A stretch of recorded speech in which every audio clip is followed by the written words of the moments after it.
Hi guys. It's looks like everything's good here, so let's get into this. Weekly rapid tournament on lichess. I didn't play last week because I was actually at a 960 event in Glasgow.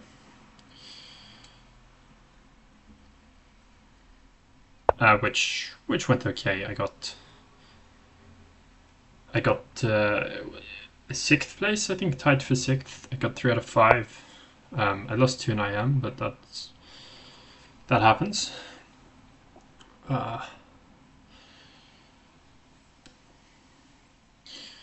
So yeah, we're into the first game here. I'm gonna go for this d4, knight f3, and g3 setup that I've played a couple of times before.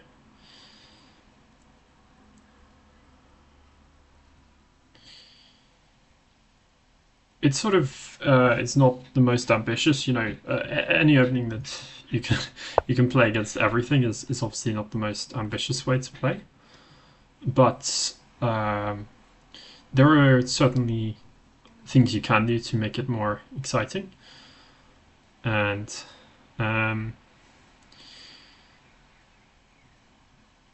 yeah, so for example here I think c4 transposed back into a Catalan.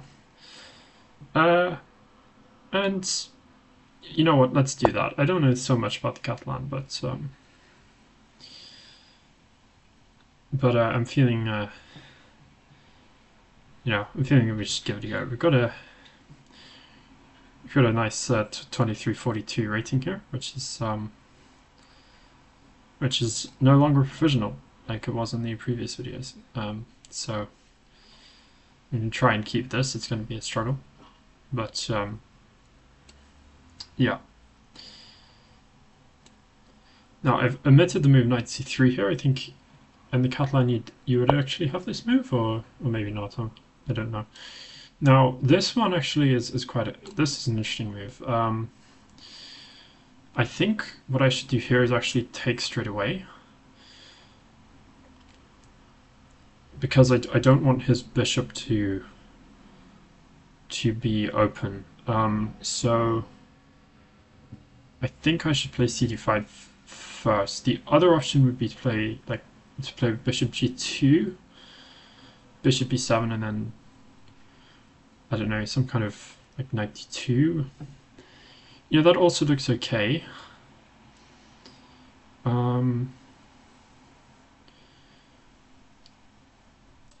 But I think I like CD. I think I like CD. That was my first idea, so let's go with that. Right. Yeah.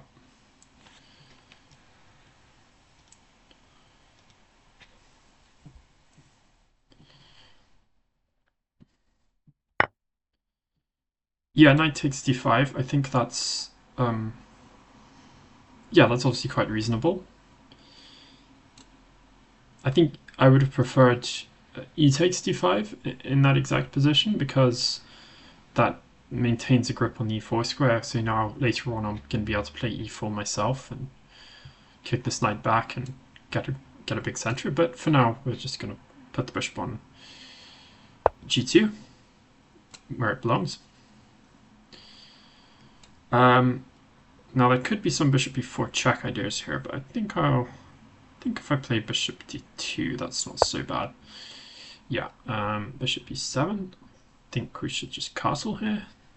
I'm going to try and play it a little bit quicker than I have in previous iterations of this. I'm still kind of getting used to this explanations whilst playing. I'm not quite at the Hikaru Nakamura level, shall we say, but I'm trying to improve.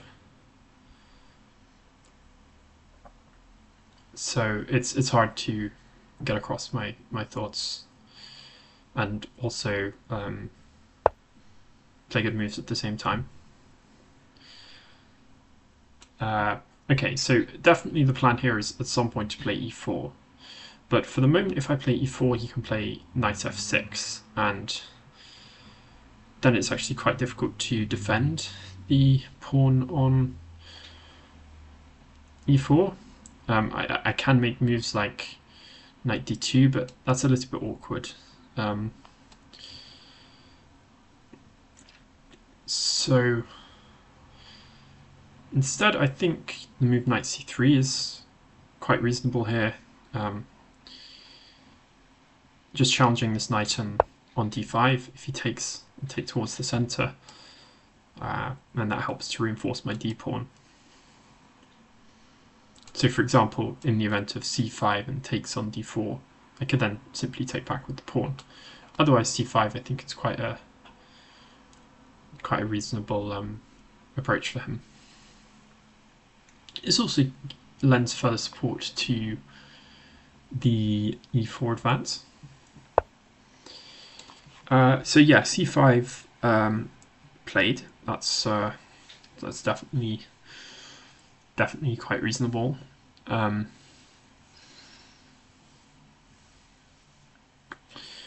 So how to respond to that? Well, one thing that comes to mind is to play e4, knight f6, and then d5. Because he's put this knight on d7, and that's meant that he's got no control with the queen. Although if I play e4 at this moment, he could take on c3, and then take on e4, and that would cost me a pawn. So that would not be. I don't think that would be so great. E4, knight c3, b takes c3, bishop e4. I do get some tempos there. I can play rook e1. But okay, knight f6. It is interesting. I could play something like bishop g5 there. But overall, I'm not seeing that as quite enough compensation. So I think I should just play rook e1 and aim for e4 later. Now, if he takes on d4, I think I will actually take back with the queen, and in that fashion try to somewhat hinder his development of the dark squared bishop. If I take with the knight, then he can take on c3, and overall that's a bit less appealing because some pieces will be exchanged off. I nearly said traded, which is very much against my British tendencies. So yeah, he takes with the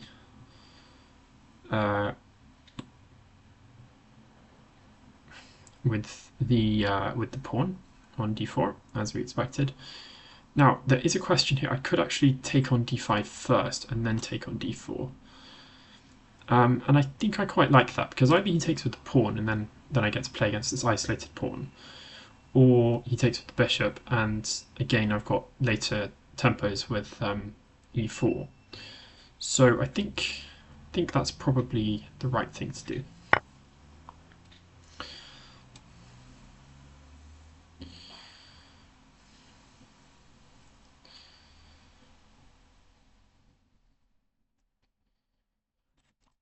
Yeah.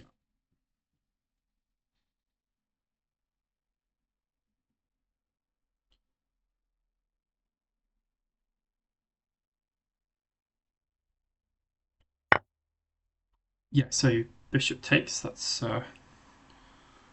what we expected.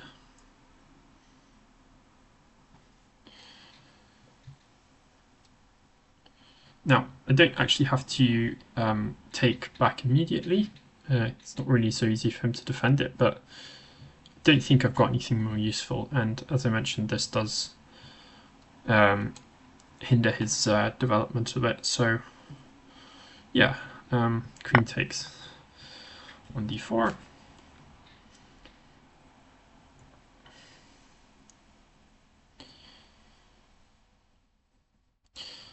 Now, I'm hoping he's not going to be really boring, although, you know, I'm just saying that to be insulting, really. I think queen f6 would be a very good move. But yeah, fortunately he hasn't gone for that, so a little bit more life in the position is maintained.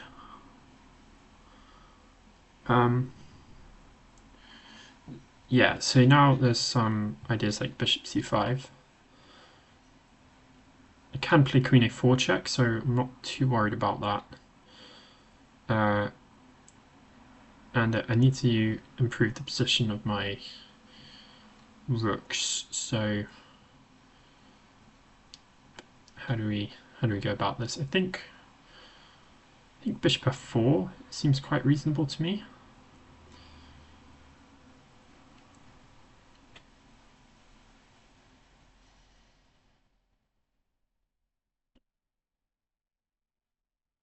Yeah.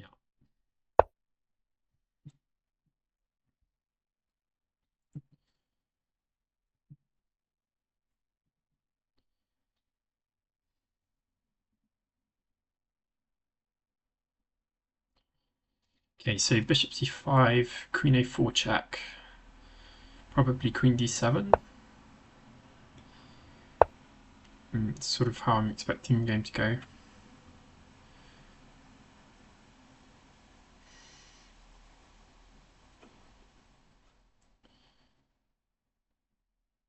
I don't really think I've got much of, if any, advantage at all. Maybe even black is a bit better, but we'll try anyway. Okay, knight d7. Slightly more, I think, passive response.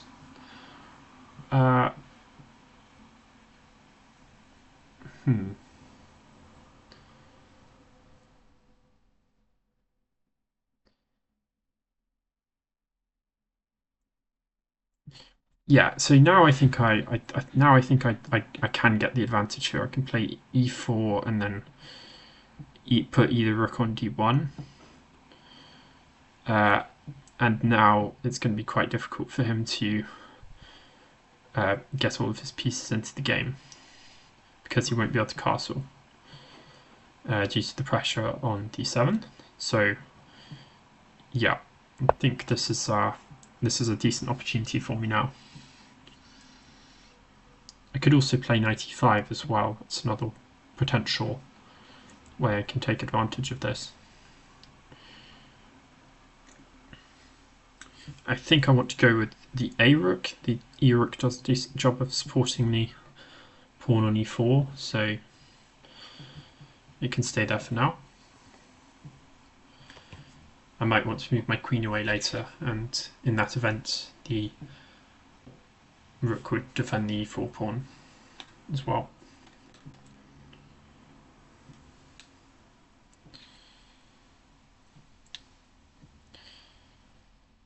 I don't see that there's a huge amount for him to be really thinking about here. It has to be bishop b7. It's the only move.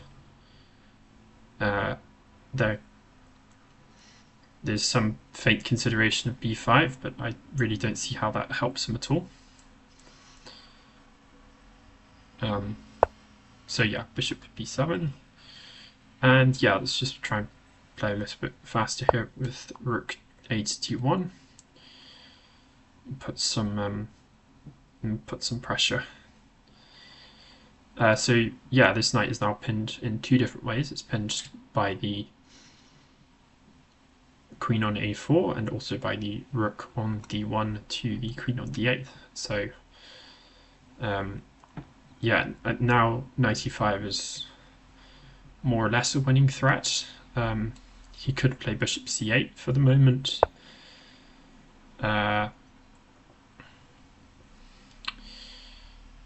But then his development is just incredibly slow.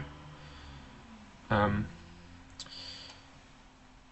there could also be ideas like playing bishop f1 and coming into b5.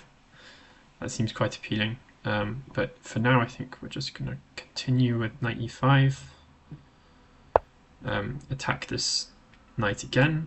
Bishop c8 I think is the only move.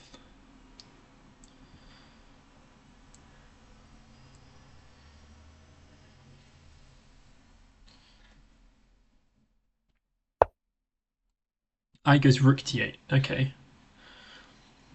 Okay, I'd sort of not really considered that. It does hang this pawn on a7. But it's probably better than going bishop c8 and hurting his development so much.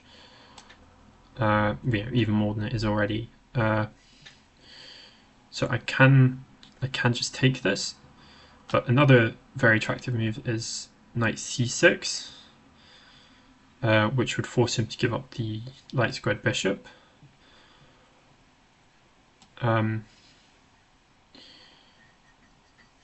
There's also bishop f1, as I previously mentioned.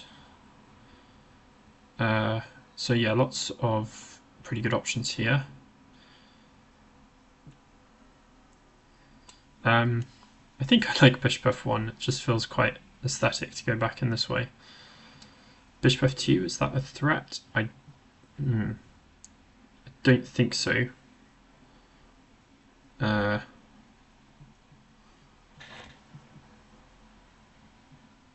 Bishop f1, bishop f2, queen. No, I have king g2. Okay, yeah. So bishop f1. Yeah, I was thinking bishop f2, king f2, and queen here, and I thought if queen d4, then maybe he could take on e5, and be able to take on d8 with mate, if not for the pin. But because of the pin, I'd have to do something like taking on c5, and then there would be knight g4 check with unnecessary complications. For example, king f3, knight h2, and he probably is able to save the piece there.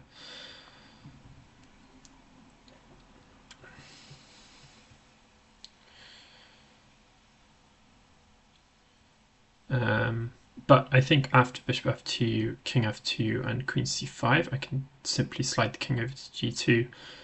The knight on e5, the knight on d7 is not being unpinned in that line, and therefore he can't take it. So I'd just be up a piece there.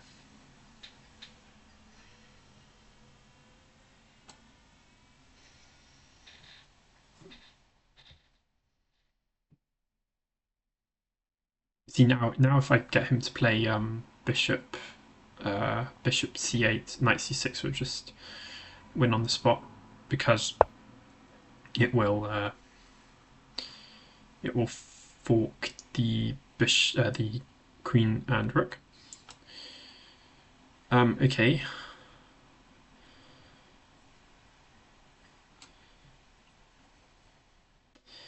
I think I'm just going to take this pawn. If I take and he plays rook a8, I can take on d7, and that's fine. Otherwise I'm threatening to win the bishop, and I'm also threatening bishop e5, so I think that should be good. Unless there's some kind of bishop f2 afterwards, which I haven't calculated. So bishop a6, queen a6. Bishop a6, I've also got ideas like knight c6 first, which might come in handy. I could also take on d7 first. Yeah, I might do that.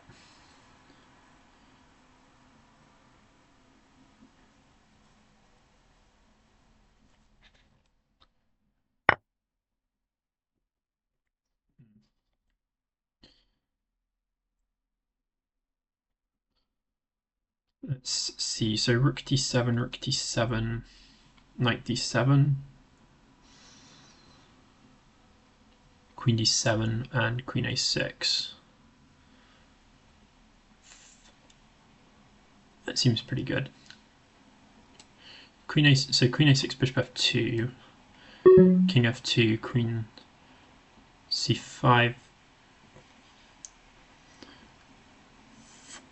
queen c5, king g2.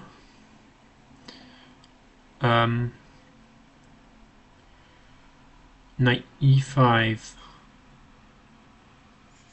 No, I don't think that's quite working. Okay, let's take the rook on d7 then, to sort of remove this vulnerable knight.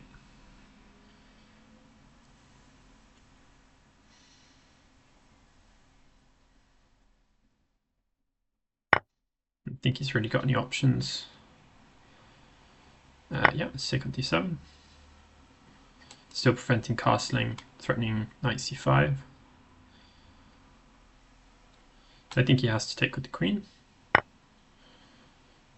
Yeah, and I have to take on e6. And I don't think bishop f2 works here because... well, yeah, there's nothing to attack anymore.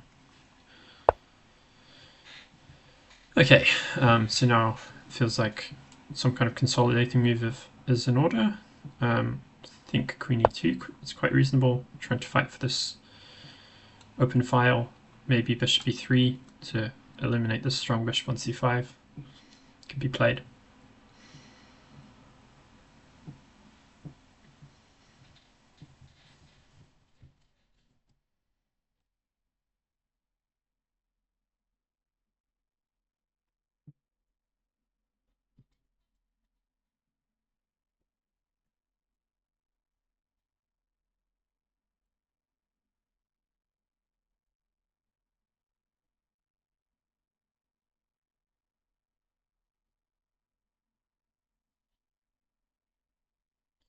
So I think he should probably play rook d8 here to prevent me from playing rook d1 and activating. But I think then I'm going to play bishop g5 to at least question this rook. Try and provoke a move like f6, which would slightly weaken his position. Yeah, rook a8, that's also very reasonable. But I think now rook d1, and I'm in time to defend this a pawn. So yeah, again, I think bishop f2. I've always got to be watching out for this, but here I have king f2, so that's okay. And now a3 looks pretty reasonable.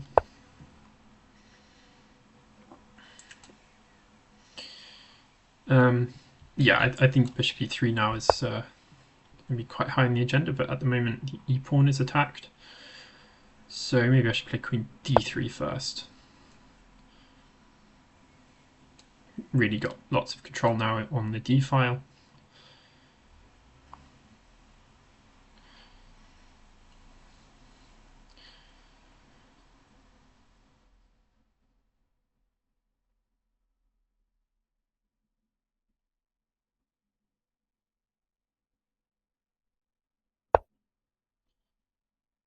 Yeah, queen a4.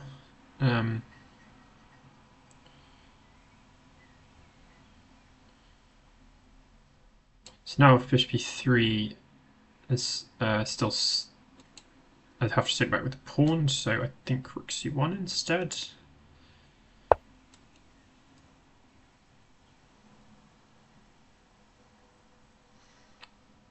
He's putting up really good resistance here.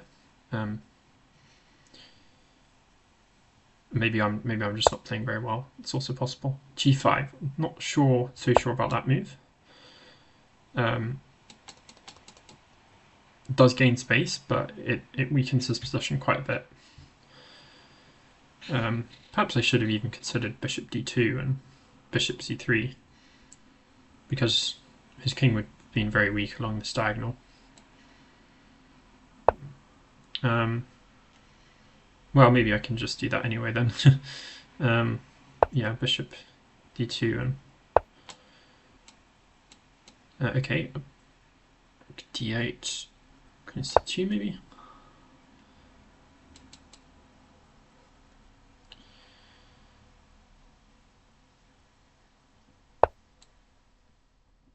Now bishop c3. Just going to try very slowly to get around on these dark squares.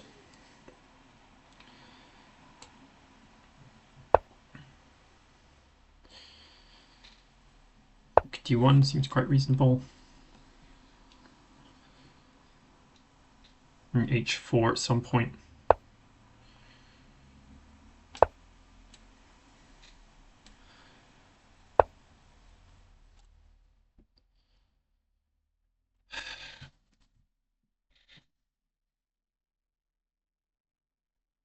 Okay, queen f3. Rook d7. It's possible now. Yeah, let's do that. That's good.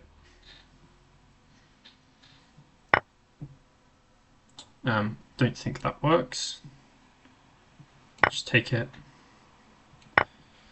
Okay, he's just giving up a piece. Fine.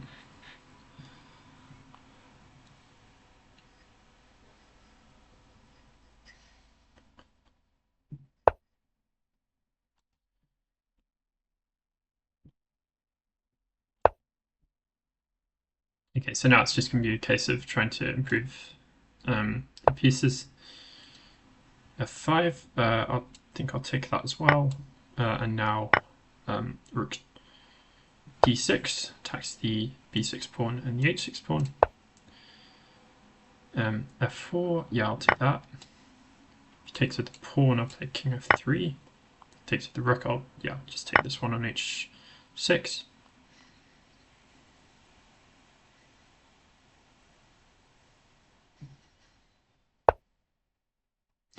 And that actually allows mate in one because it takes away that square. So that's checkmate. Yeah, tough first game, but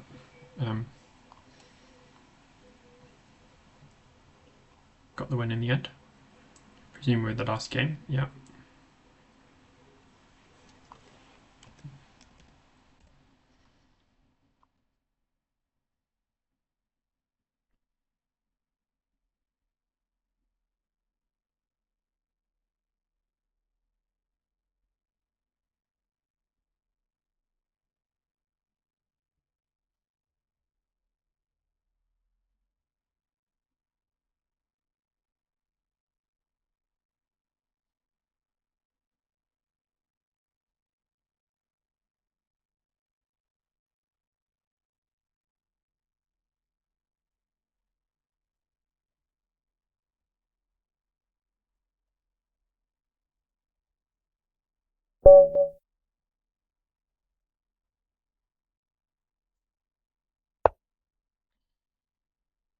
Okay, so as you can see from the bottom of the screen here, I've got quite a bad record against this player at the moment, so I'm going to try and put that right.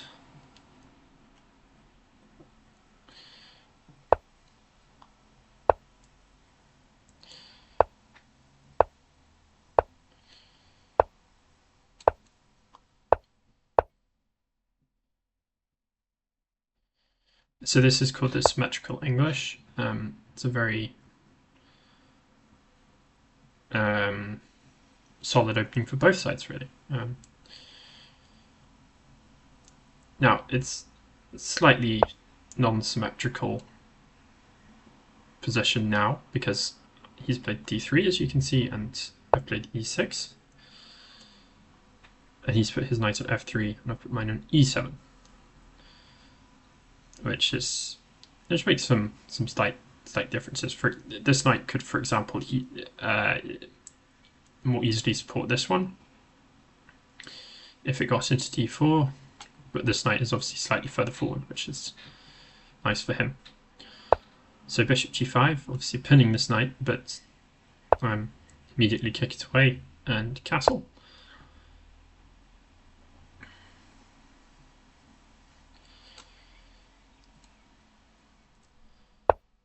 a3. So presumably this is about playing b4 at some point. But I think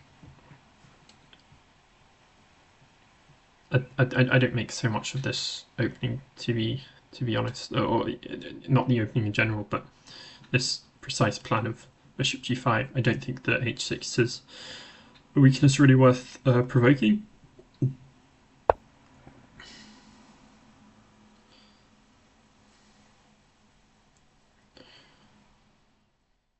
and I'm going to put my pawn in the middle of the board here, d5.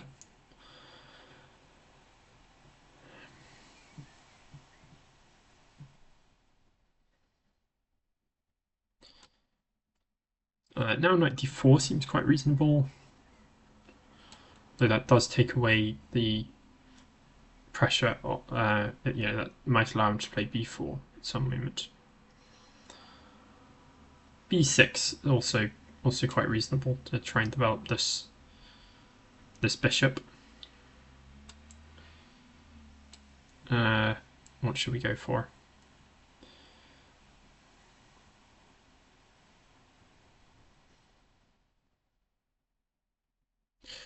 I could also, of course, take on d4, on c4 rather.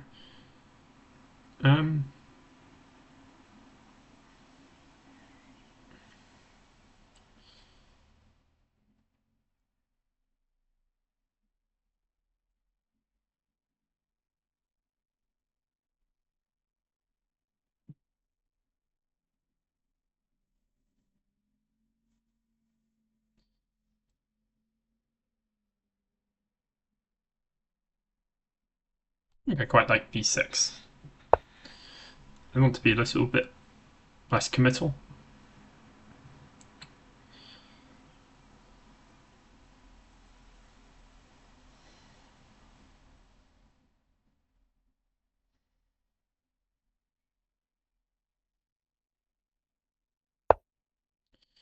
Rook b1, so he definitely wants to go for this b4 plan. And for that reason, I think maybe I should not put the bishop on b7.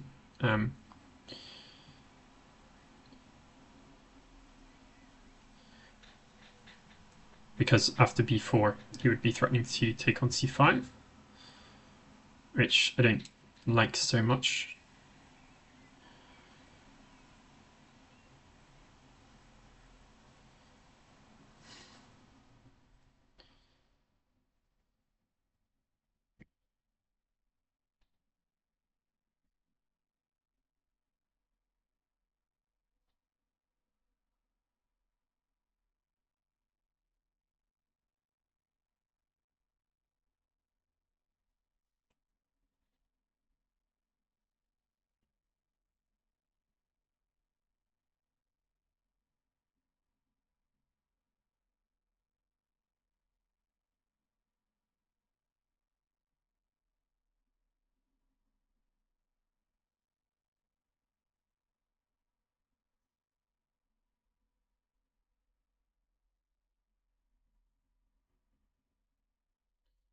What about if I play something like bishop a6 instead?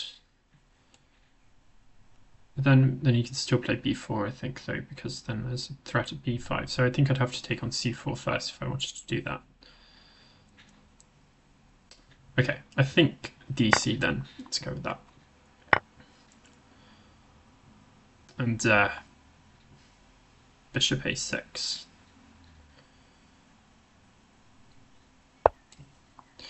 Knight e5, I'm simply going to give up the exchange like this.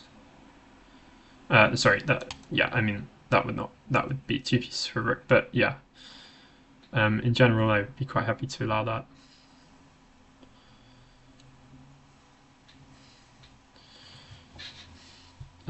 Of course, yeah. If he can't find a way to win, what I'm saying is, if he can't find a way to win the exchange, I'm not going to be too bothered about that. What I'm hoping to do here is force him to play something like b3, which would sort of not be in keeping with what he's been trying to do over the last few moves.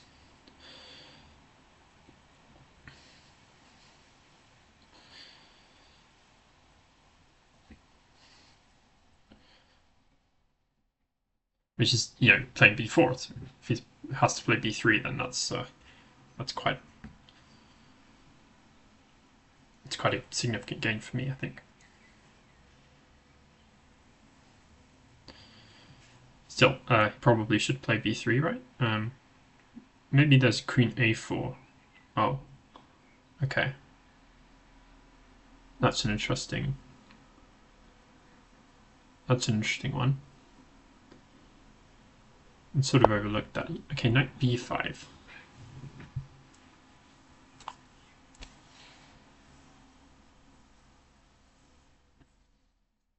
That's a little bit decentralizing.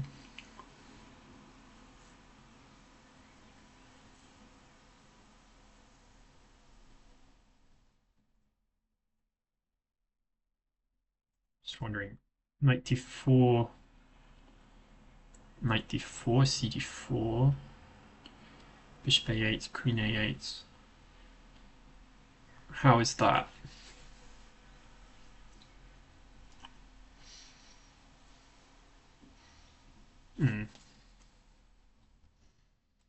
No, I don't think I'm a huge fan of that.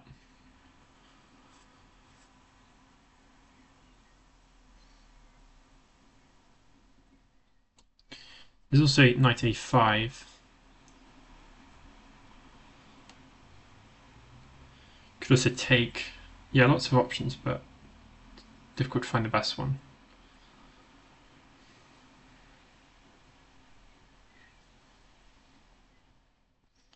Maybe queen d7.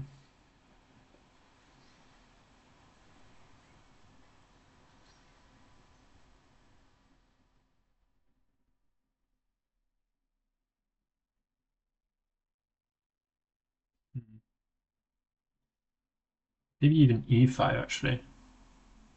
Now that there's no knight d5 at any moment.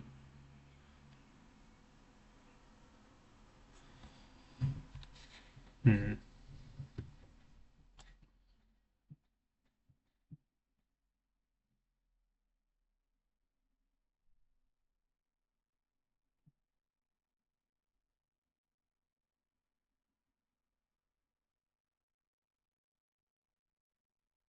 Queen d7 seems quite reasonable because it adds further protection here.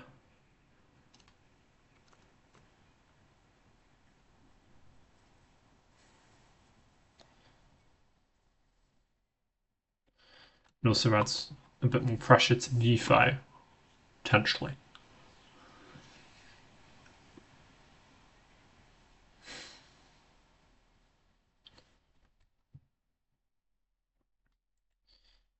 And can maybe make use of this d file before he can, because he's put his bishop on d2 instead of on a different square, which would have made this impossible.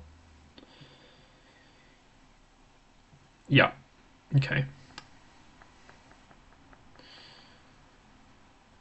So I'm not sure if he wants to come into the d6 square. I feel like that's a bit of an overextension.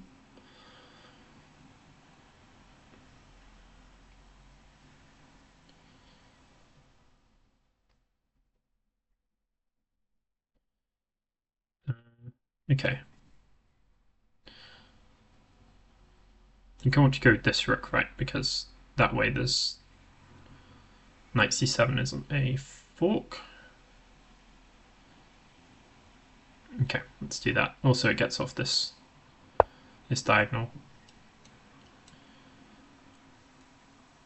I think he's probably going to play queen c1 here to try and force me to look at the h6 pawn before I do anything else. And then he has this rook d1, but actually rook d1 is not like such a horrible thing, is it? Because I can take it in the worst case. Okay, b3. Now what if I play something like e5 here and knight d4?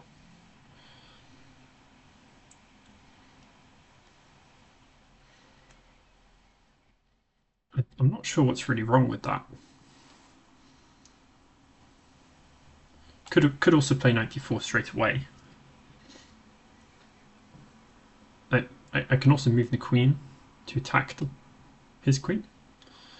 So I think actually, I think my position is becoming quite good here maybe, but it's difficult to be definitive. Let's say e5. Bishop e3 potentially. Then knight d4.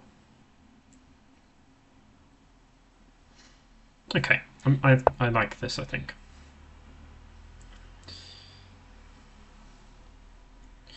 Maybe I take on b5 first, and then play knight d4. It's another option. That way the b5 pawn will be hanging.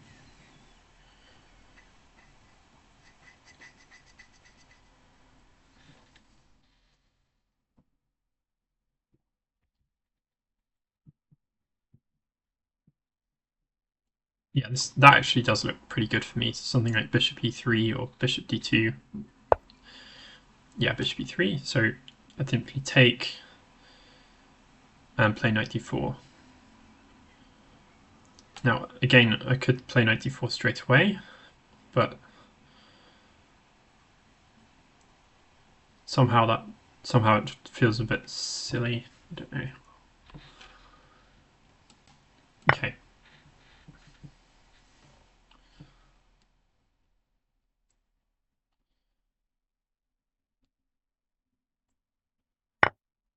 Takes in d7 first. Okay, that makes some sense.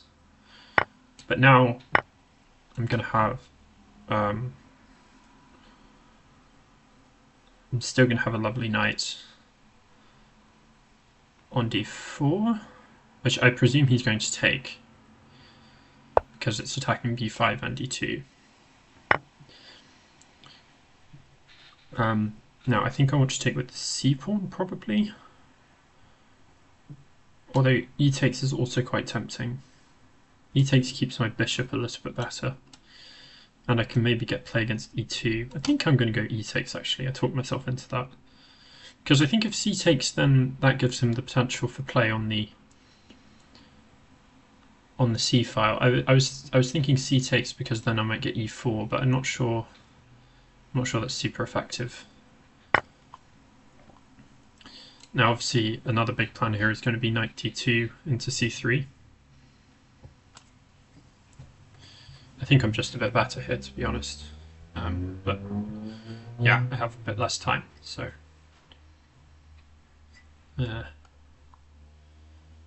remains to be seen whether that will convert into the win.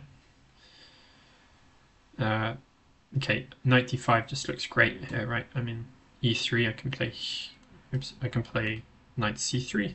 That just wins material.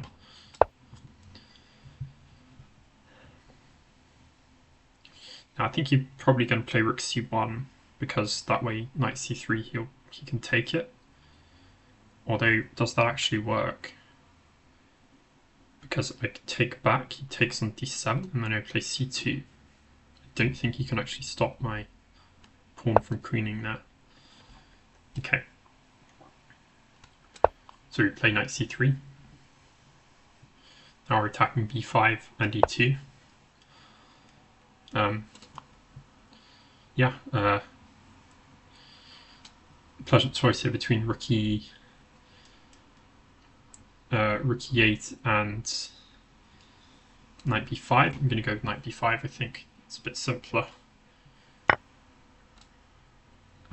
Maybe there are some tactics here, like knight e5 and then bishop c6, but yeah, I doubt those were working.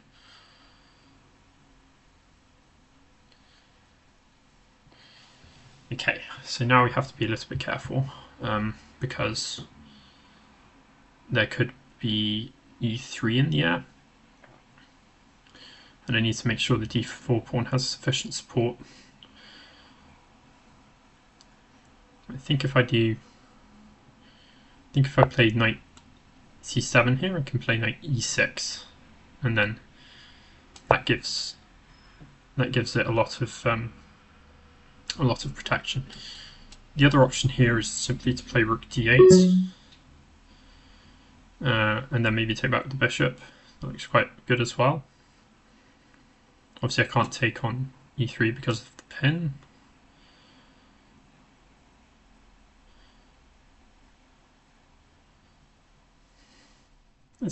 Yeah.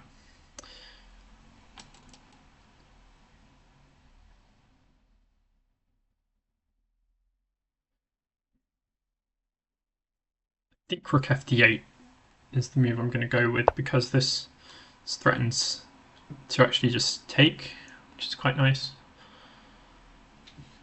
And okay, yeah.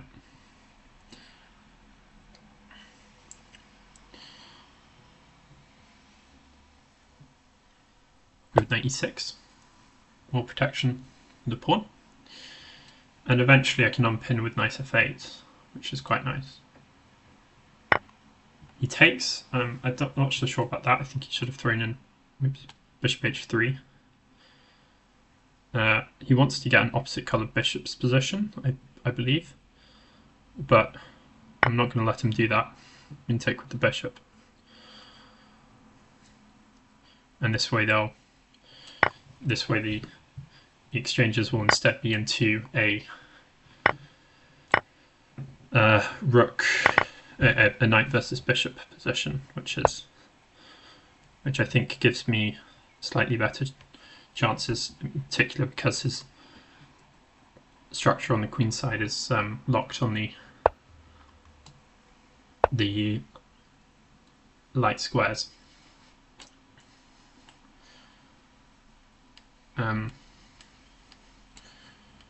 It's a question whether I start with f6 or king e7, or neither of those moves. I think I'm going to go with f6. That enables me to have some flexibility with the structure. And yeah, in general the plan is to move forward slowly, but surely, and on the queen side, where I've got the extra pawn,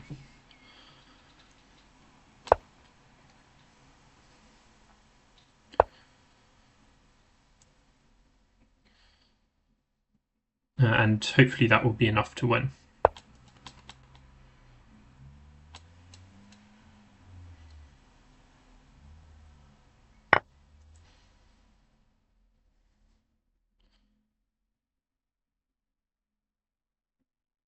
Okay, I see what he wants now. He wants to come in like this. Can play knight d4 here, but yeah, it's going to be a little bit more tricky now. Knight d4 is a great square, obviously, because it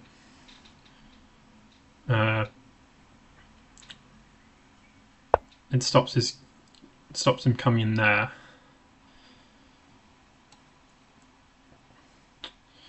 What do I play here? I don't know. Not so sure about this now. He's got king d5.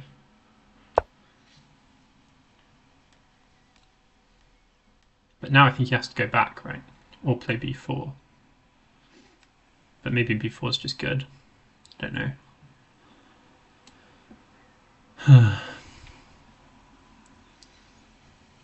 I didn't even need to play king d7, did I? I just... Oh, but yeah, I suppose I had to move the knight somehow. Let's try knight c2 with the threat of knight e3.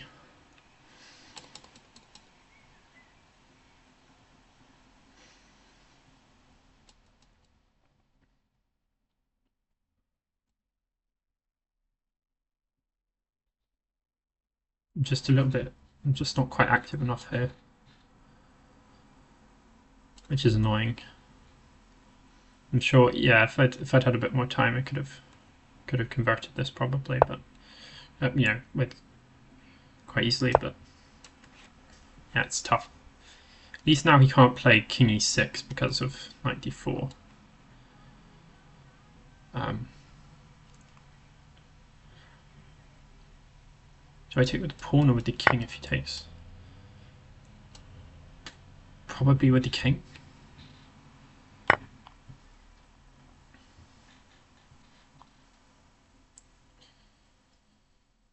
So now it's a question for him where he puts this bishop, because yeah, that's probably a good square.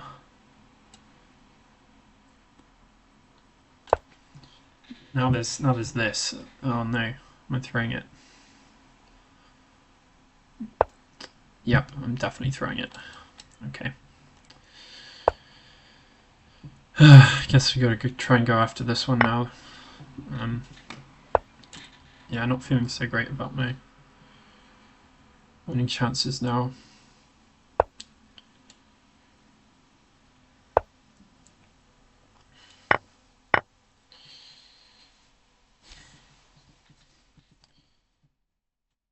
If,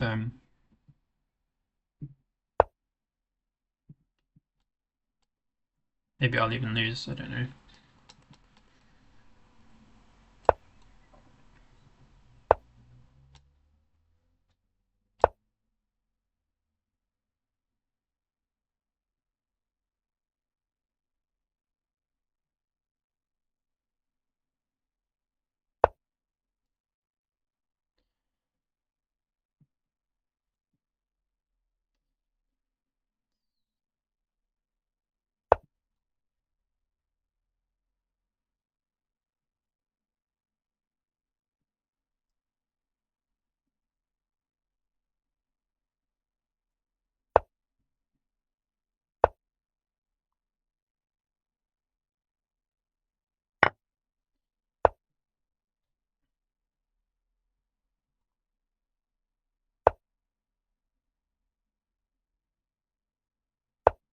Okay, I think it's a draw, right? I can take on... When he moves the king, I take on g4. And then I play a2. And king c6.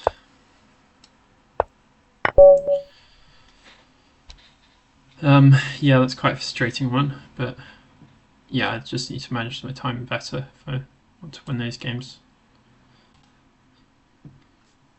At least I didn't lose, which was possible.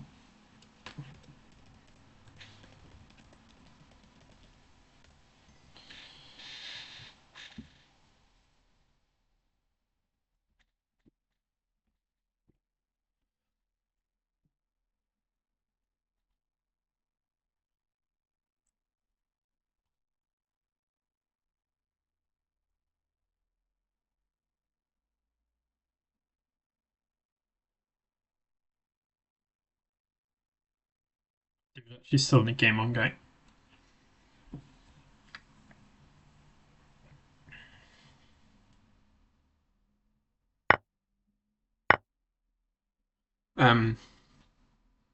Does look quite good for black with the 3 extra pawns. Yeah, black's just pushing through here. Okay, that's going to be a win for black.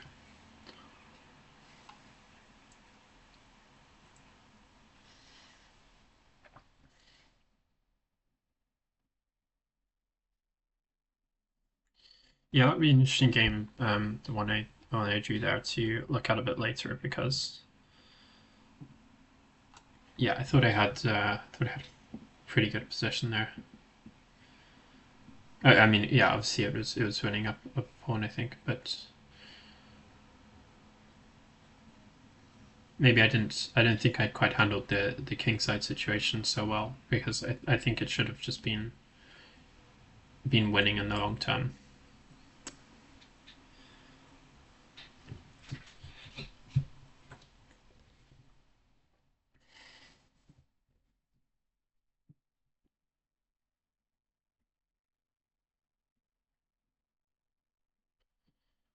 Right, but yeah, it's still early days in the tournament.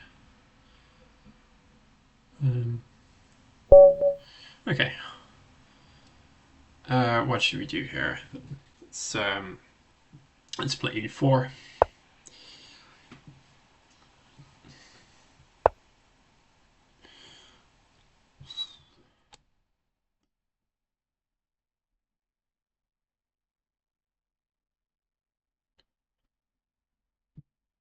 Yeah, knight f3.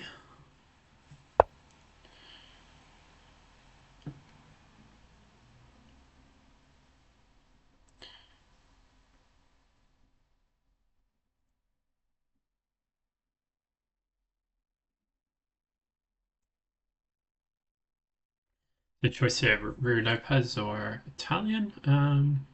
Let's go with the good old-fashioned Rui, shall we?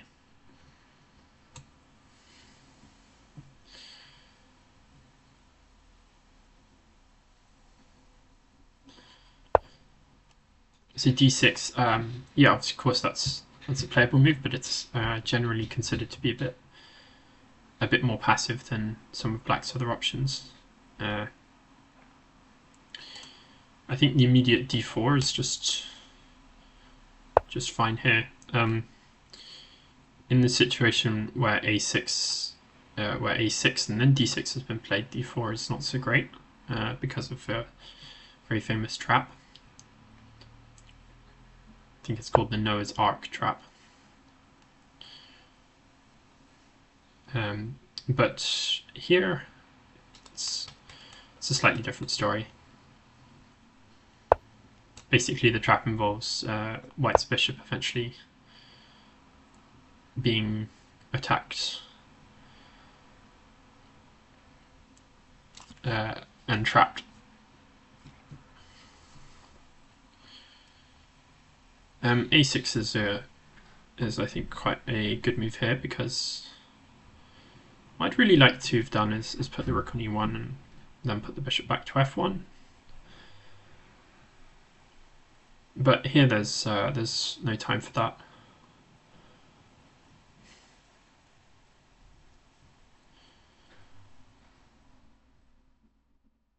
So I think I'm going to play bishop c4.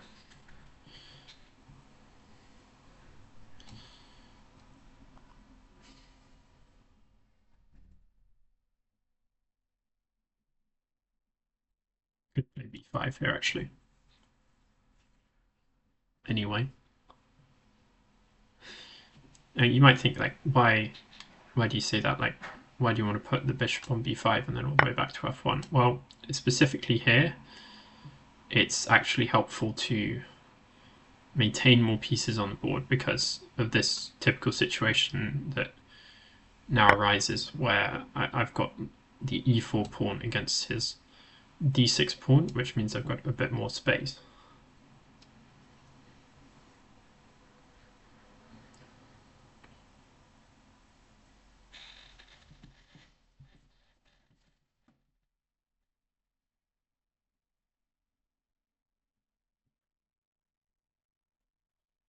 And when you have more space, you do not want to exchange so many pieces because that alleviates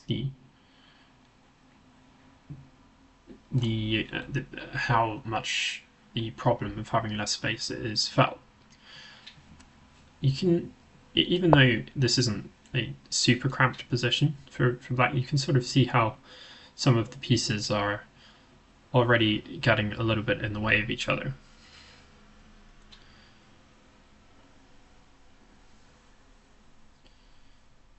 And, well, this is a slightly risky move, I think, bishop e7, because my bishop is open against the f7 pawn, and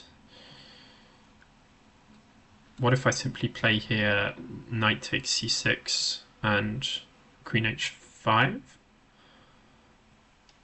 think then he'd have to play g6. Maybe that's not so bad for him.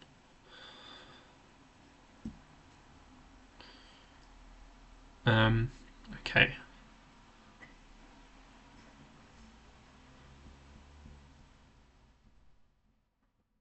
G6, queen f3, then knight f6, and that's probably okay. Okay. So knight c3, maybe?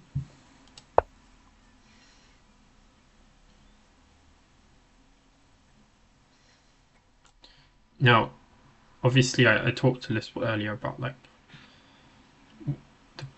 the tension, the idea of not exchanging pieces, but the tension in this case is in my favor because if he takes, then I get to bring the queen out. Knight f6, so a bit more pressure on the e-pawn. I have already played knight c3 to sort of defend that.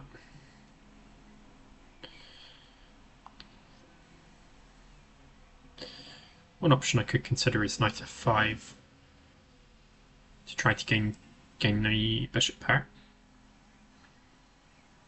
That does leave my pawn on f5 quite weak, so it would be a bit of a liability to defend.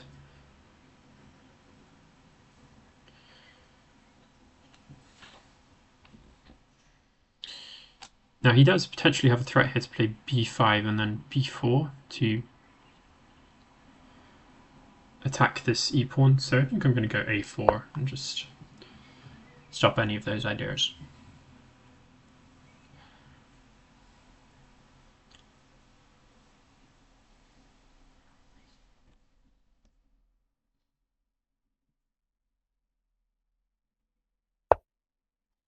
Okay, nice e5.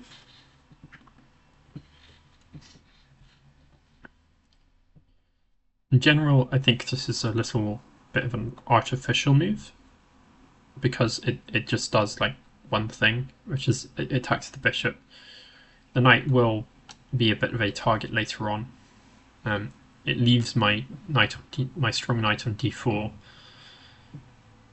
So yeah, I'm not such a big fan of this, but we'll see. We play bishop b3. I don't want to go all the way back to a2 because that would block in the rook.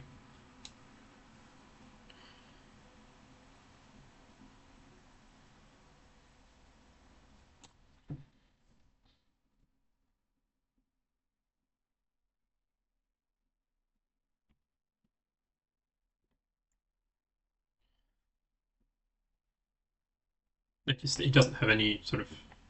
He didn't have any kind of fork trick ideas by taking on e4 and then playing d5 because the queen was blocked by the bishop, so it wouldn't have been defending that pawn. I think there would have been other problems as well, but the fact that d5 does not recover a piece is certainly chief among them.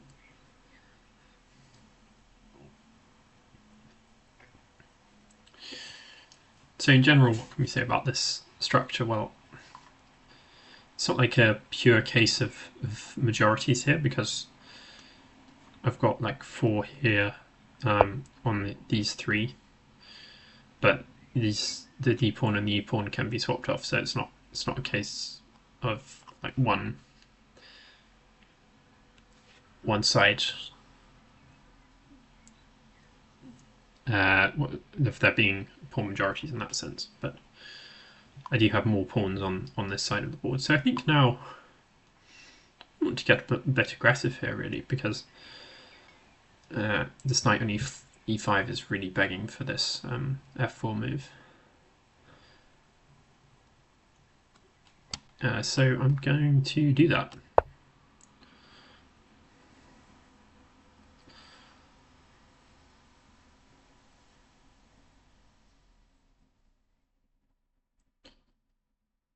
Now, knight g6, that might make the idea of knight f5 a bit stronger, because then when he takes, I can take back, and I'm attacking this knight.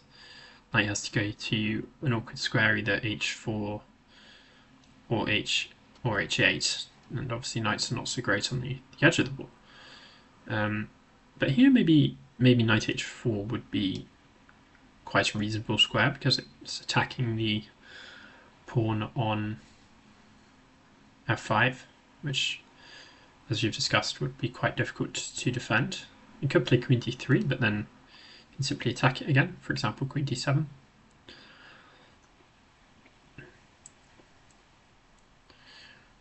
If not for that fact, then I would have moves like g3, trapping the knight.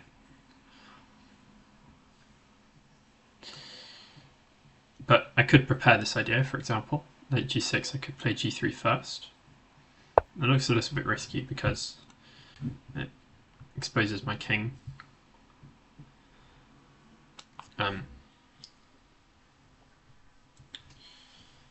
So maybe not so great.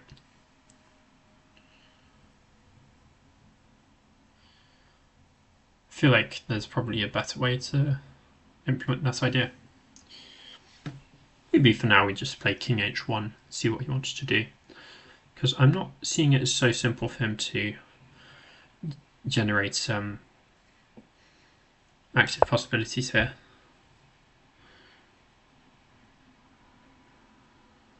For example, playing a move like rook e8 sort of weakens this. Well, I mean, not sort of, it factually does weaken the f7 pawn.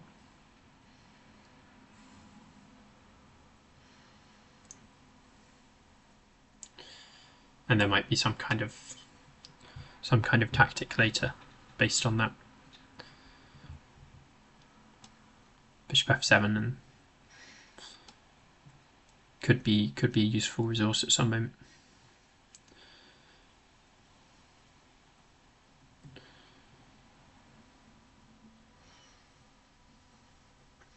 It's one sort of area of the game I'm trying to improve at specifically. It's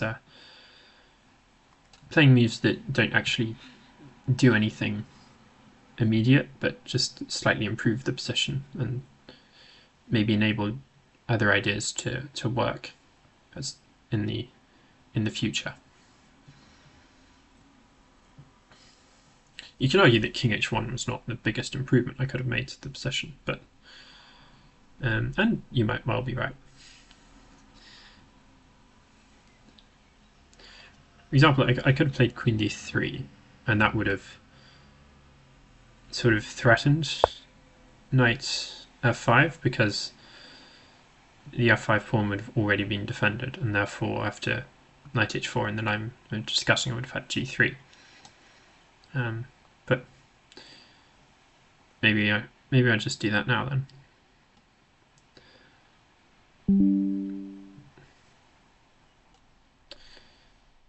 Yeah, looks quite reasonable.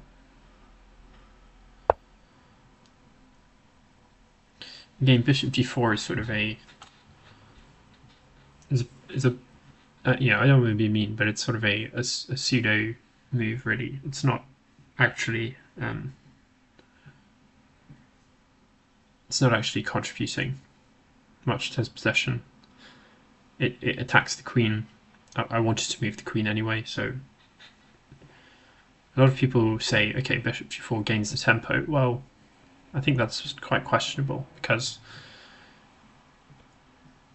you've moved the queen to somewhere where it wants to be, and you've put your bishop on a more vulnerable square. So yeah, I think the value of that move is it certainly doesn't gain the tempo, I think, in my view. Now, am I going to make one of those moves that I was just talking about? I think Queen g3 here is the right way to ask a question of this bishop. I do have to watch out for ideas like bishop h4, but for now I think they're not quite working. Yeah, I think we're going to go with Queen g3. If h5, I want to go h3,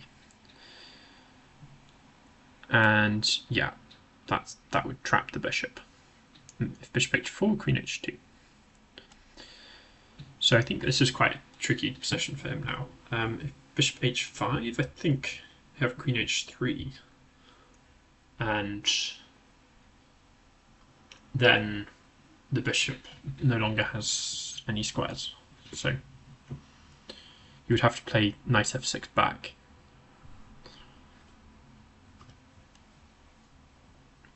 And I think then it would be quite evident that the position has not improved over the last couple of moves, let's say.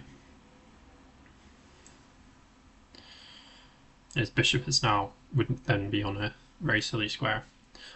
So I think he should play knight f6 straight away, because that enables the bishop to go back to d7, where it probably should have stayed.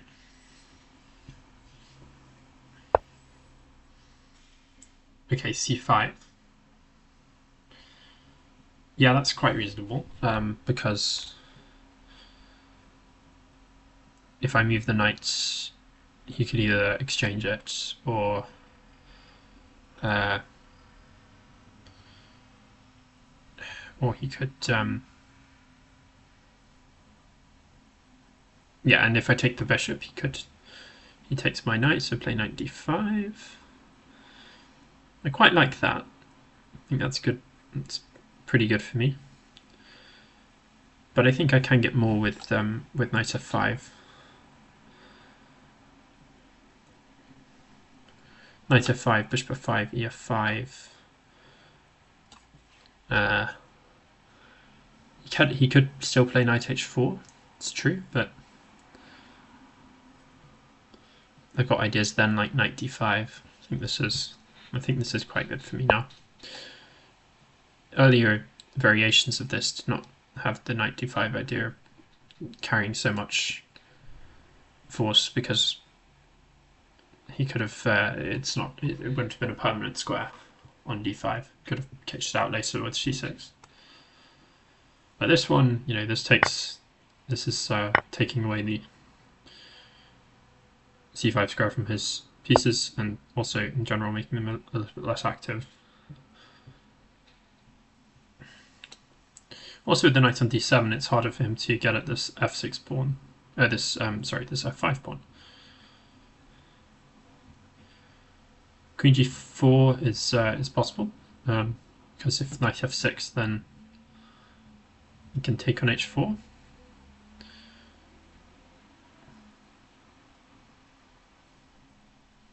I think that's probably the way to do it, right?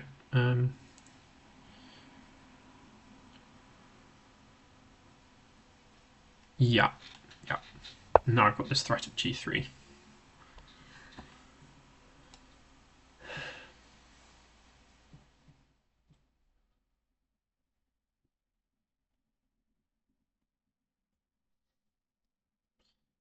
I could have also played queen h3, but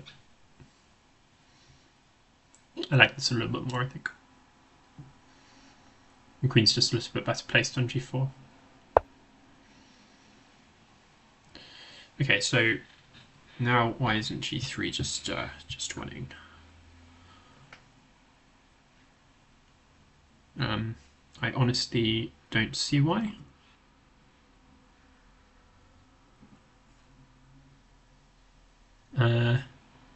Of course, there's some danger involved with my king being exposed on this diagonal, but at the moment I can play something like bishop d5 to remove that being a threat. So let's play g3. A piece is a piece, after all.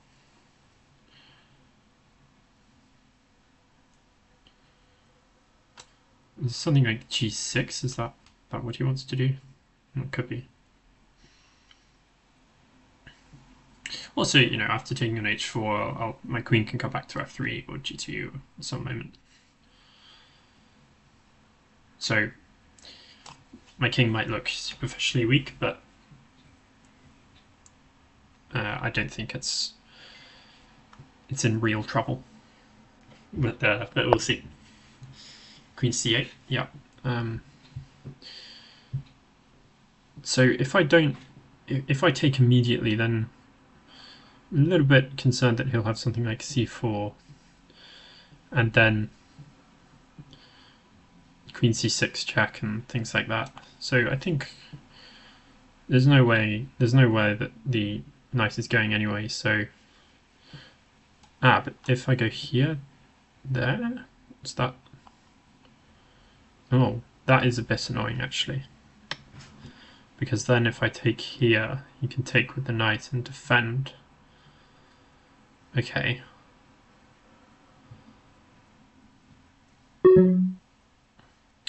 So maybe I'm going to have to go in for this one,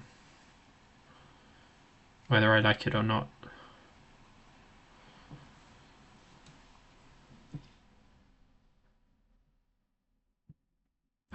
That seems, that seems a bit unfair, to be honest. But yeah, sometimes justice does not show its head in chess, and you just got to work with that. Okay.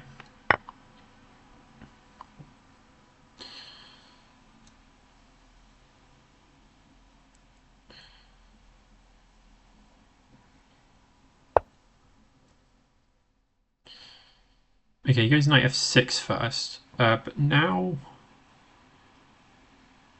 I can stop c4, and I think that helps me quite a bit. Because if I can still get my bishop here, that would be nice. Now queen g2.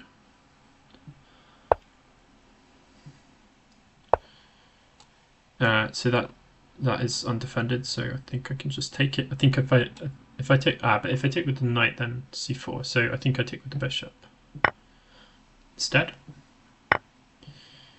And then with the queen, or no, let's take with the knight. Attack the e7 bishop. Takes on h4. Rook g1 maybe. Threaten mate.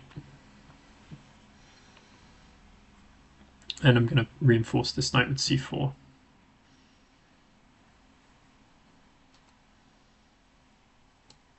g6 looks like pretty much the only move, or rook here. Rook g8, maybe I play b3 first and bishop b2. There's also knight e7. Oh no, there isn't, sorry. Bishop covers that. f6. Could do. Yeah, I think if there was if he'd played c4 first, then he would have got some. He would have got quite a bit of counterplay, but now it's pretty difficult to see, I think. Maybe bishop f6 actually, and then take with the queen.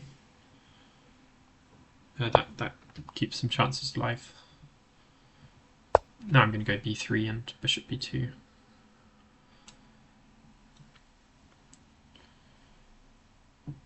Can't take on f5, of course. I mate him. Bishop here.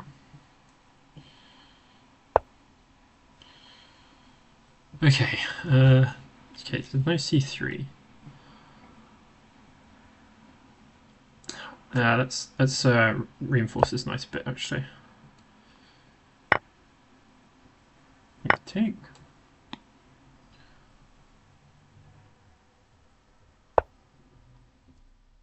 And take on g6.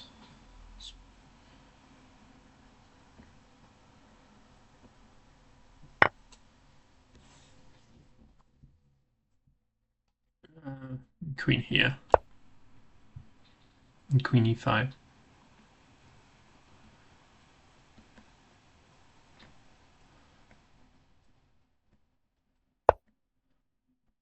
Get that. Queen e6. Alright, I can just take it. But this is surely a mate somehow, isn't it? No. No, it's not. Rook f7. Goodness me. Am I fumbling this as well? Jeez. Let's go here. Still, oh my gosh, he has here, but that's not like for g2. Scary stuff. Queen. I don't know why I'm finding this so difficult. It's not that hard. Okay, rook c2, check. She's bishop on h4. It's being really annoying. Check.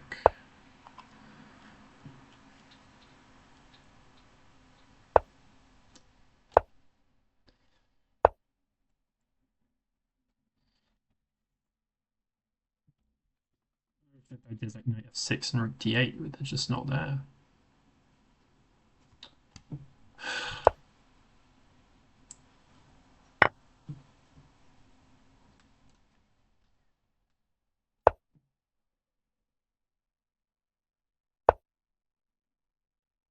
Oh my gosh.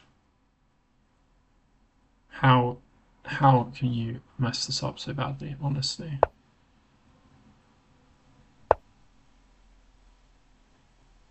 I can't believe this. Oh my gosh. What am I doing?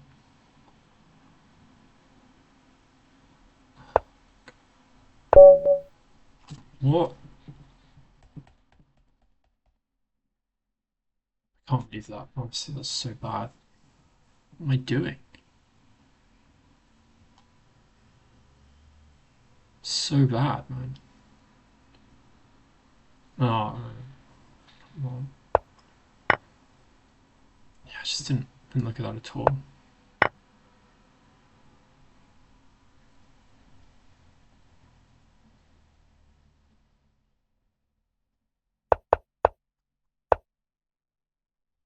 That was a bad move. I just Queen e5, crashing.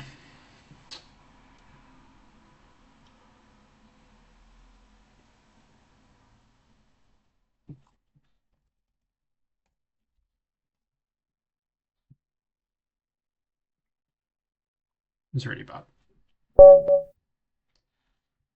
Okay, white again.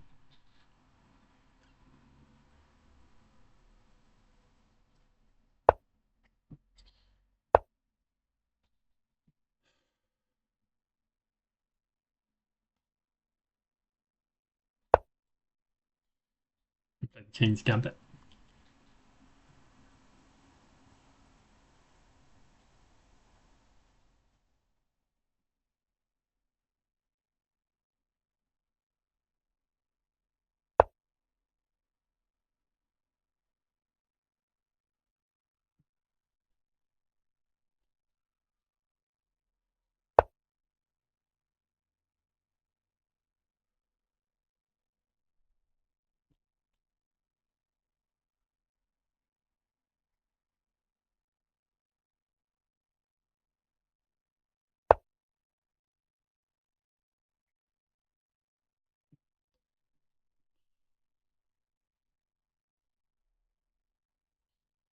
Okay. Interesting. We might see 3 here. Try and accelerate development a bit.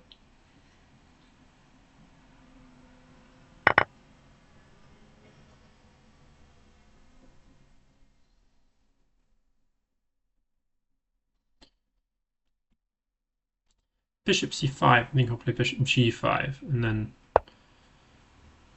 he has to do something about this because his queen is there's nowhere to go. He has to block either f6 or bishop e7 or knight e7. Knight e7 I think was f6 might have been the worst option. Queen d5 or something.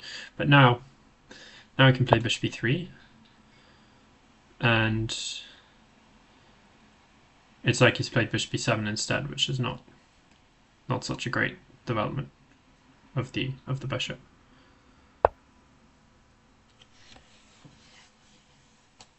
Okay.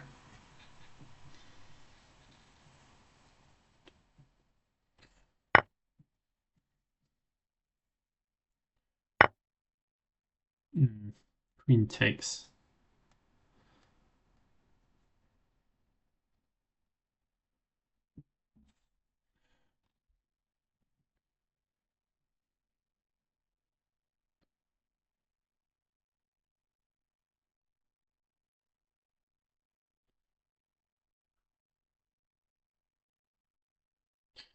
Bishop d3 to keep the queens on. I think the idea now is it will be queen e2 and castles.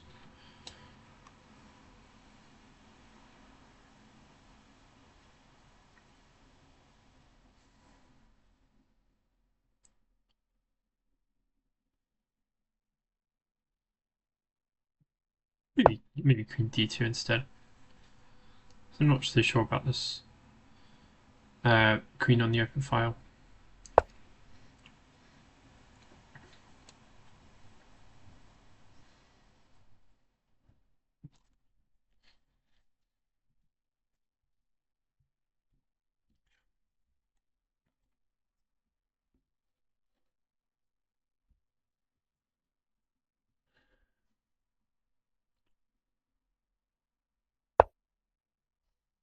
D8 makes sense. Castles, of course.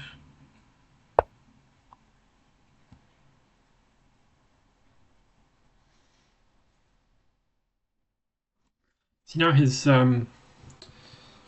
king side is a bit, it feels a little bit loose here. So we can start trying to take advantage of that. E5.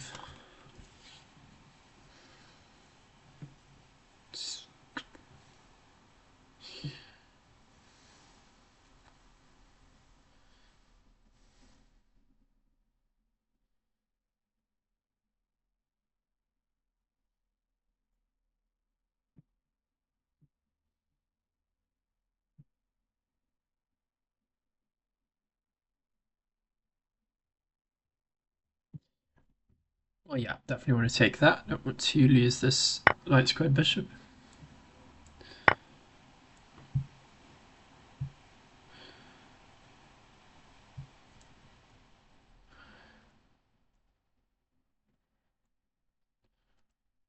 Bishop f4 seems interesting here.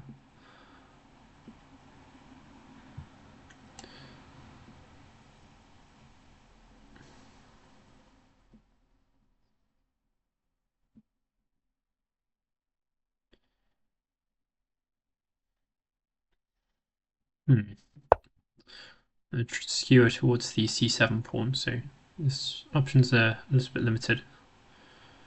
Queen c5, for example. There's probably also, I think there might be a move that kind of threatens bishop g5 as well, but it doesn't look like there is actually, which is nice.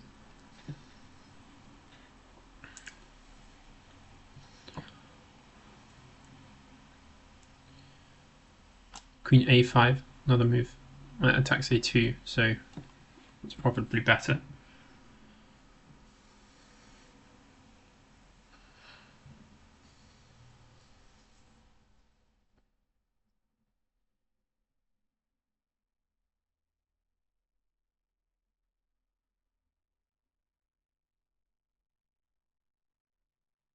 Queen a5, king b1, bishop e6, a3.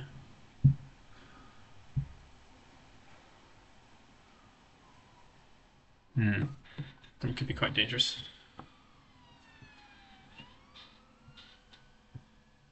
For me, anyway.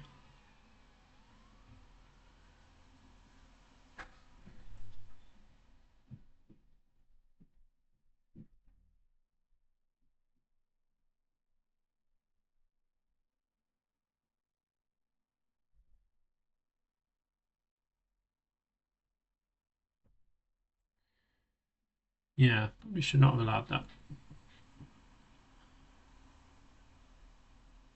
Maybe I should play king b1 before.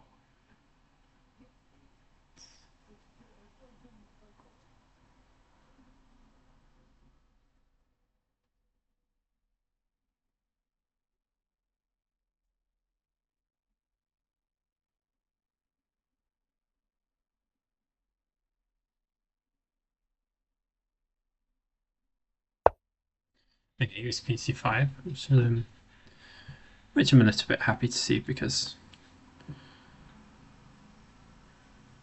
it's not quite as threatening as queen a5 anyway.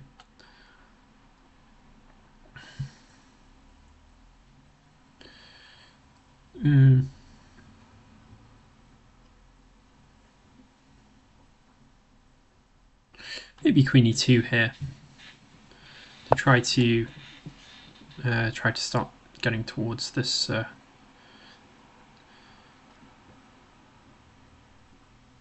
slightly weakened king side.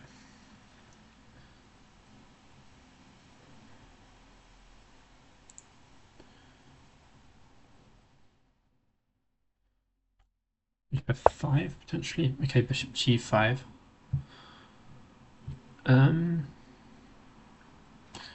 Now that's interesting because now do I have a tactic?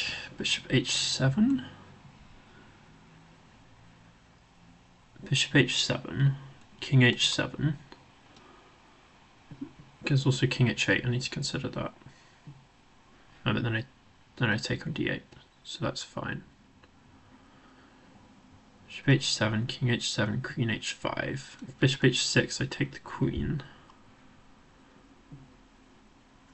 So king g8, and then I take on d8, and his bishop is still pinned. So this is, I think, just winning.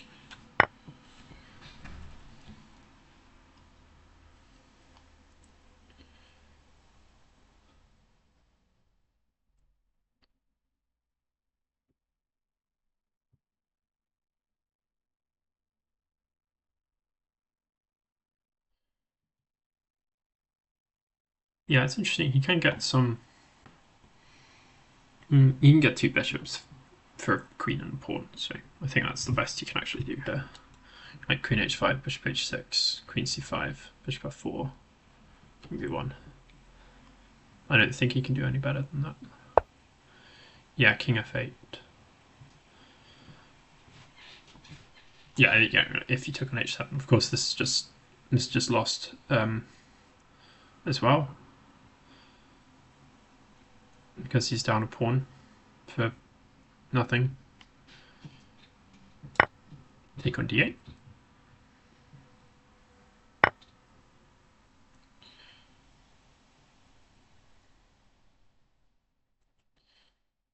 Now then.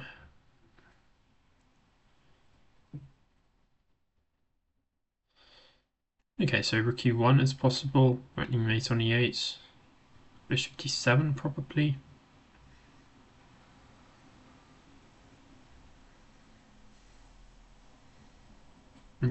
Rook d1 I don't like so much, because then he can play other moves like bishop e6. Rook f1's also quite interesting, because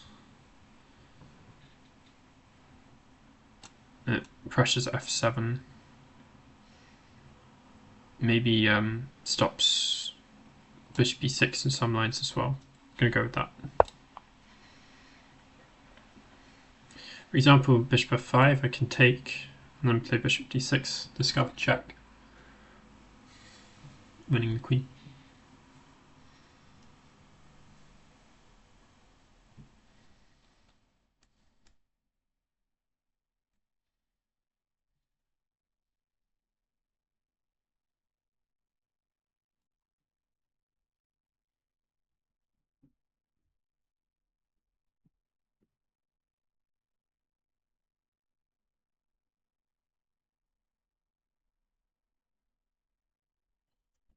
Bishop g5 is another possibility.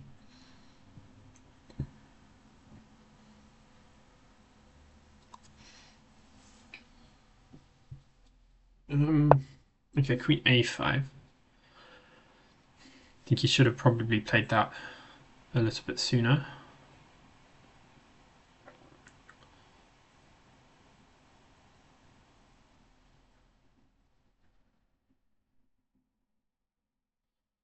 There's all sorts of interesting possibilities here, like bishop g6.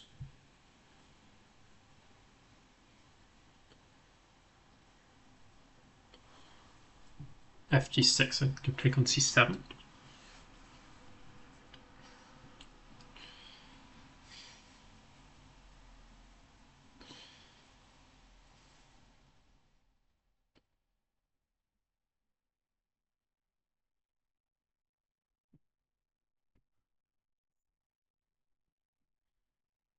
Queen c4.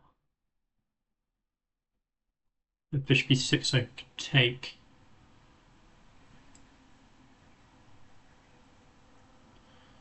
And if f takes, then bishop c7. And that would win a pawn.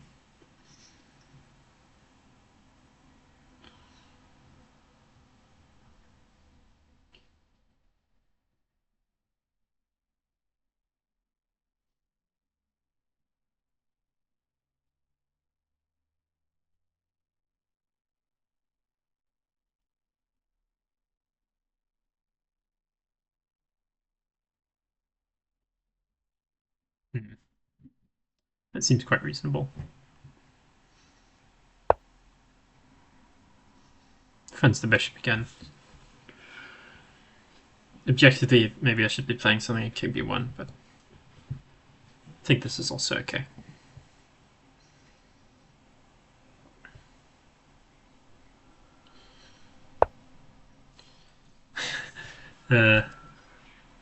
Yeah.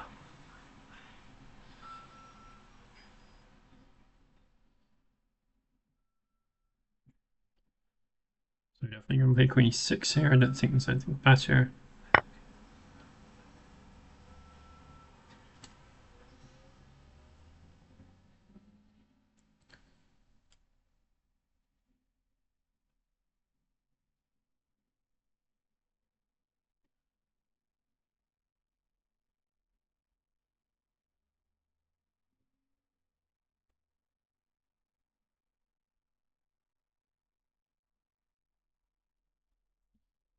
d6. I don't think bishop d6.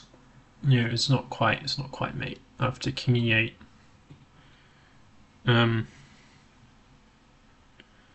Rook f8. There's king d7.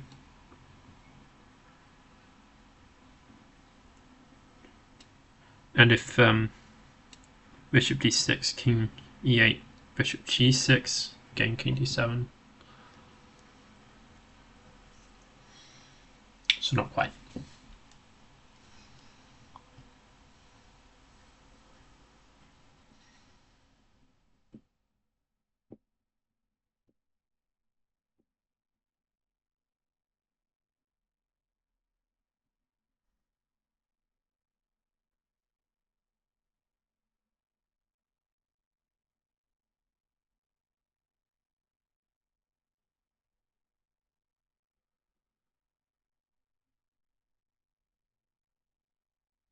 Bishop g5, queen f7.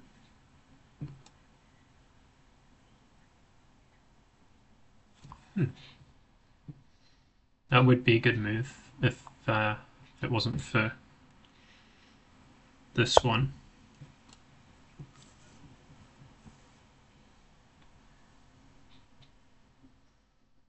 Which is just making... Yeah. You know, that endgame is not so bad as well. Bishop g5, I'm just wondering...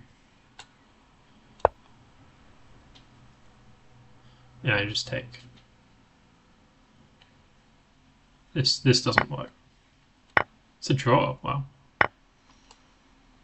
King e6. Or e1. e7. Yeah, he can't go over to this side because then bishop e4. b6 and rook d5. Wow. The idea is like bishop e3 next. And that would be winning.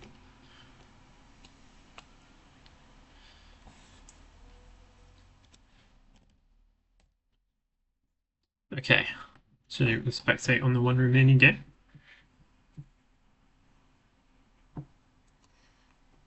Looks pretty good for white, up a pawn. So let's see how the game went.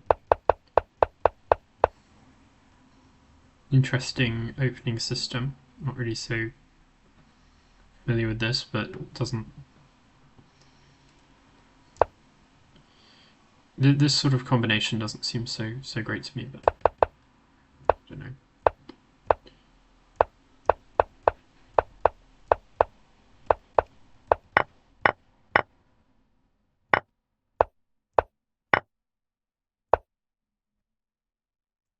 So yeah, if king takes here, then bishop d5 was the idea.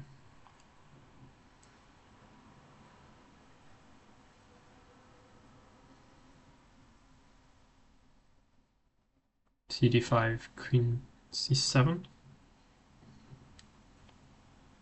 What if bishop b2? At the end. No, I guess b7's hanging. Okay.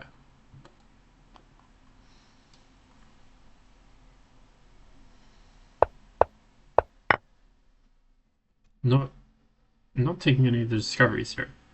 Wow, like 96? Was that not quite good? 95. Take it. Hmm.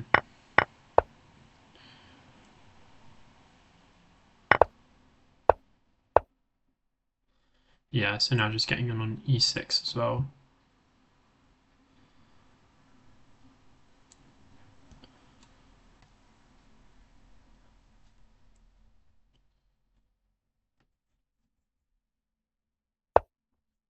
Looks pretty crashing.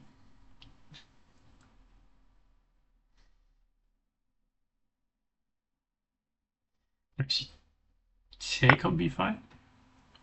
Or take on b4? Yeah.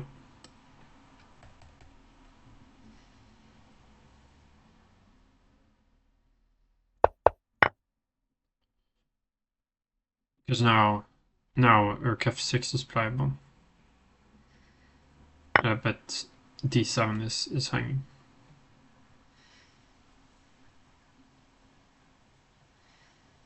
So yeah. It's just going to be an extra piece for white.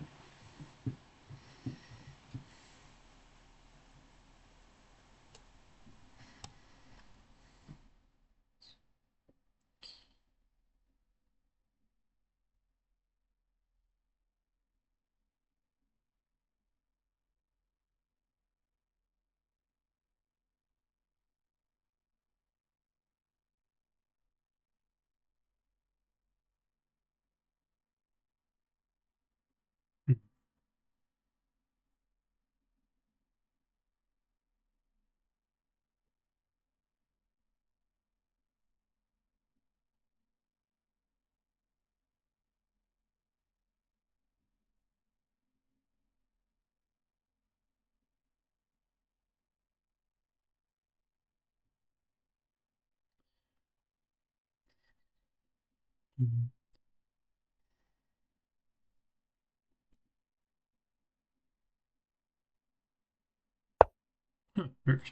57 wasn't even played.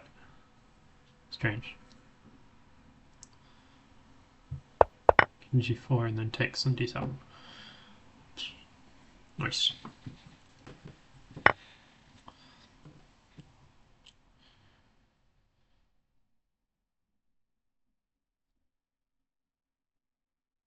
Oh, but did he miss this?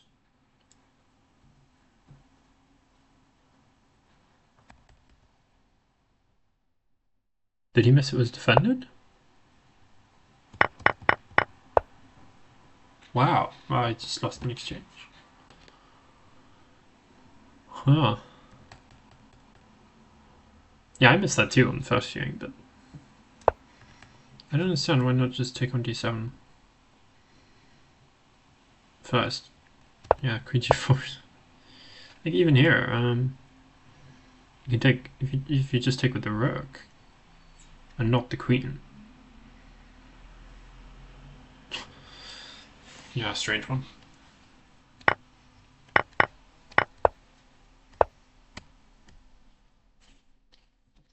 There's still decent chances for white here, even in a even in a classical game. I think decent control of the dark squares. But, really, it's a three-result game. I would say in rapid with not so much time.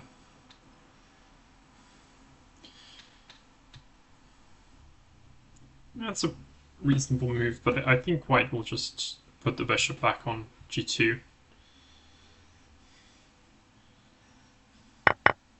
No, takes. Okay,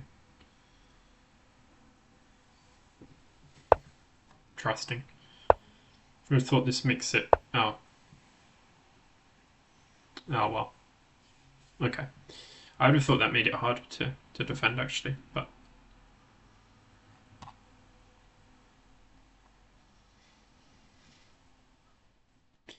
excuse me. Yeah.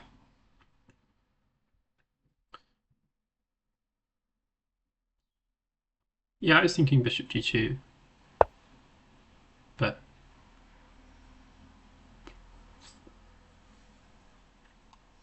Maybe you saw this fork coming. Okay, last round. Hopefully we'll get a pairing. See, we played 4 of the 5 players. So I haven't been tracking the pairings of other players, so I'm not sure if we'll be able to have a 5th round. But hopefully.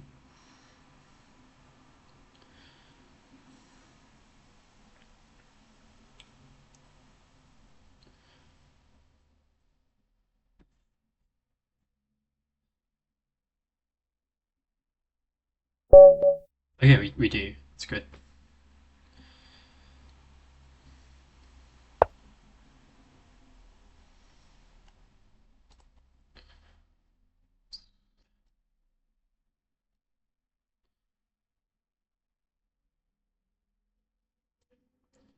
Let's play another Sicilian and see if I can improve on the last time. I think it was the first game of the last one of these I played.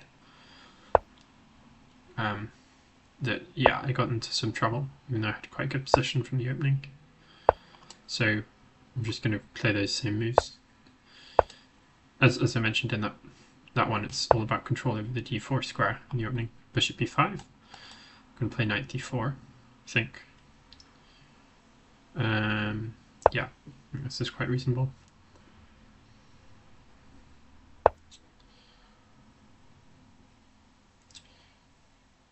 Maybe, yeah, a6 now. Get this bishop back. That will free up my d pawn.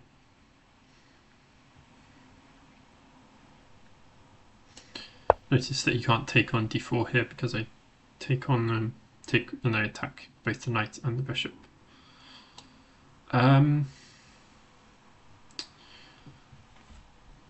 Remember, I'm supposed to do here. I think it is. I think it's actually knight f6. I could be wrong. This e5 I think is still a bit early. Knight h4, knight h5. Attacking this, and this actually is quite awkward because it comes at a moment where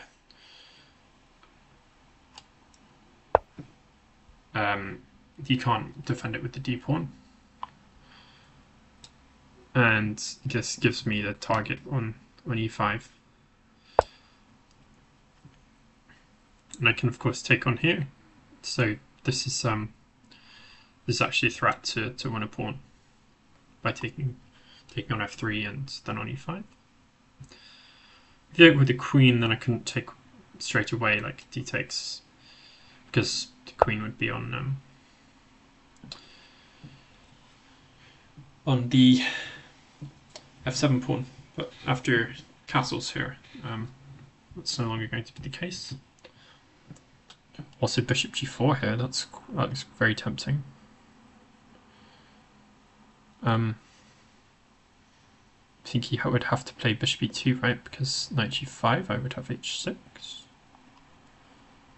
Okay, yeah. Not sure what his idea is here.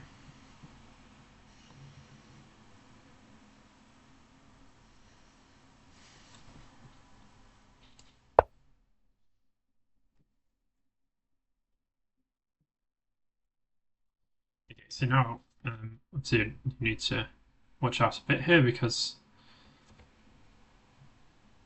yeah, he's threatening now to take on d4, and if I took on e2, he could take back with the knight, so that would win him a piece. But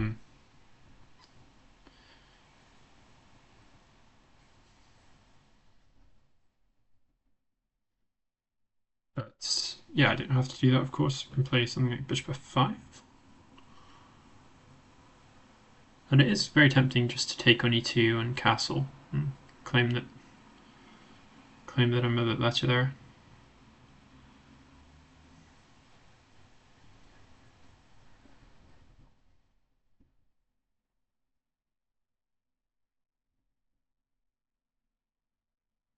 Also taking an e5 first, because then if knight takes, I could take back with the queen with check before I have to do anything about e2.